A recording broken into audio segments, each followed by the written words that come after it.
বাড়ির ছাদে বেদানার বাণিজ্যিক ফলন।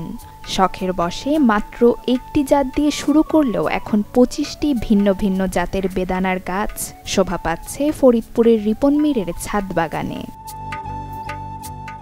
সঠিক ফসল নির্বাচন করতে পারলে লাভ হয় বিনিয়োগের কয়েক গুণ।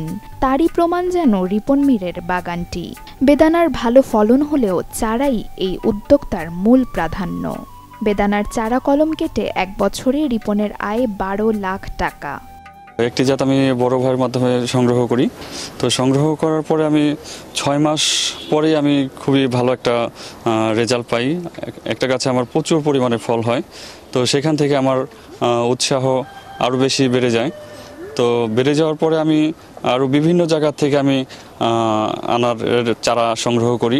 অস্ট্রেলিয়ান বিগ, থাই, Mexican, Rimon, GM2, Bhagwa, super Bhagwa এগুলো ছাদ বাগানের জন্য খুবই ভালো হচ্ছে।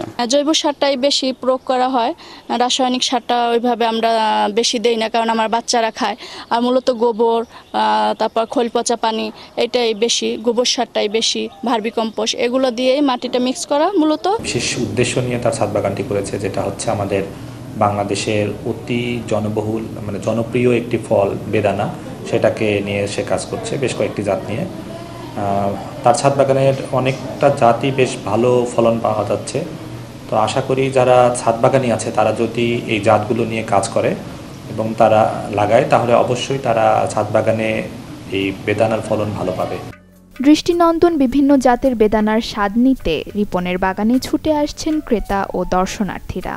প্রতিনিয়তই অনলাইনে বিভিন্ন জেলা শহর, থানা শহর, উপজেলা শহর থেকে নিচ্ছে।